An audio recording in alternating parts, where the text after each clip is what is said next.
ಹೋರಾಟಕ್ಕೆ ಕರ್ನಾಟಕ ರಾಜ್ಯ ರೈತ ಸಂಘಕ್ಕೆ ಕರ್ನಾಟಕ ರಾಜ್ಯ ರೈತ ಸಂಘಕ್ಕೆ ರಮೇಶ್ ಗಡದಣ್ಣವ್ರಿಗೆ ಏನೊಂದು ಹೇಳ್ಬಿಡ್ತಾರೆ. ಅದಕ್ಕೆ ಇನ್ನೊಂದು ಉಸ್ತುವಾರಿ ಮಂತ್ರಿ ಒಂದು ಪಾಯಿಂಟ್ ಹೇಳಿ ಮುಗಿಸ್ಬಿಡ್ತಾನೆ. ನಾನು ಬೇರೆ ಮಾತ್ರ ಮುಖಂಡ ಬಹಳ ಮಾತಾಡೋದ.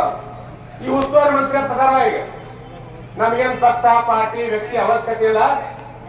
ಇವ್ರು ಹಿಂದೊಮ್ಮೆ ಇಸ್ವಿ ಹೇಳ್ತೀವಿ ಬೇಕಾದ್ರೆ ನಾವು ಪ್ರತಿಭಟನೆ ಮಾಡಾಕ್ತಿದ್ವಿ. ಮುದೋಳ ತಮಿಳ ಸರ್ಕಾರದ ಎಚ್ಚಿ ಹಾಕಿದ್ವಿ.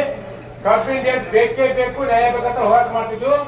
ಅವಾಗ ಇವ್ರ ಮಾನ್ಯ ಸಚಿವರು ಒಂದು 1010 ಸಾಲ ಅರ್ಜಿನ ಹಾಕೊಂಡು ಬೇಕೇ ಬೇಕಂತ ನೋಡ್ರಿ. ಅಲ್ಲಿ ಮುಂದ ಒಂದ್ 4 ಮಾತು ಮಾತಾಡ್ರಿ. ಮಾಜಿ ಅವ್ರು ನೀವು ಶಾಸಕರು ಸಚಿವರಲ್ಲಿ 4 ಮಾತು ಮಾತಾಡಕ್ ಹೇಳಿದ್ವಿ ನಾವು. ಅವಾಗ ಇವ್ರು ಮಾತಾಡ್ರಿ, ಈ ಕರ್ನಾಟಕ ಸರ್ಕಾರ ಜೀವಂತ ಸತತ ರೈತರು ಬೀದಿ ಪಾಲಾಗ್ಯಾರ. ಎಲೆಕ್ಷನ್ ಸರ್ಕಾರ ಇವರು ನೀನೇನ್ ಹಾಕ್ತಾರೋ ನಿಮ್ ಕೈ ವಿನಂತಿ ಮಾಡ್ತೀವಿ. ಮುಖ್ಯಮಂತ್ರಿ ನಮ್ಗೆ ಹೇಳಿ ಕಳ್ಸಾರಿ, ಈ ಕೈ ಮುಗಿದು ವಿನಂತಿ ಮಾಡ್ಕೊಳ್ಳಾಕೆ ಹೆಣಗಡಿ ನಾವರ ಹೆಂಗಾರೆ ಮಾಡತ್ತಮ್ಮ. ಒಂದ್ ಸ್ವಲ್ಪ ಹುಡುಗ ಕಪ್ಪತ್ತಿ ಹೆಂಗಾರೆ ಮಾಡಿ ಒಂದೊಂದ್ ಸ್ವಲ್ಪ ಬಡ್ಡ ಕೊತ್ತ ಮಾಡಂಗ ತೆಗೆದ ಏನ್ರಿ ಗಿದ್ದು ಹೇಳ್ಬೇಕಲ್ಲ. ಆಗ ಬಂದವರು ನೀವ ಇದನ್ನ ಹೇಳೋರು ನೀವ ಅಂದ್ರೆ ನಿಮ್ ನಾಟಕ 1 2 ಇವ್ ಹಿಂಗ ನಾಟಕ ಕಂಪ್ನಿ ಈ ರಾಜಕಾರಣ ಅಂದ್ರೇನು? ಈ ಒಂದ್ ಟೈಮ್ದಾಗ ಹಿಂಗ್ ಬರ್ತಾರ, ಒಂದ್ ಟೈಮ್ದಾಗ ಹಿಂಗ್ ಬರ್ತಾರ.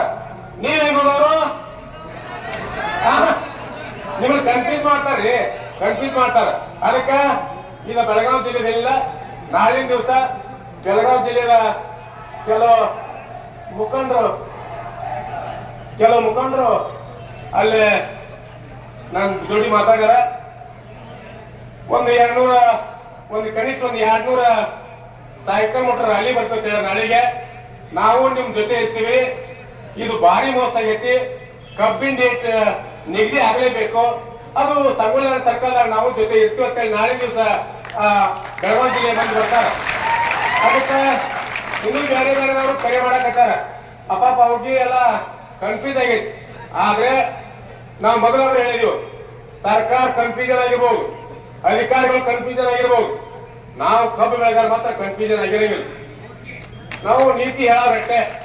ಅದಕ್ಕೆ ಈಗ ಅಷ್ಟಕ್ಕೆ ಹೋಗ್ತಿದ್ದ ಈಗ ಮುಖಂಡರು ವಿಷಯಗಳು ಮಾತಾಡ್ತಾರೆ. ಎಲ್ಲರೂ ಶಾಂತಿಯಿಂದ ಇರಬೇಕು.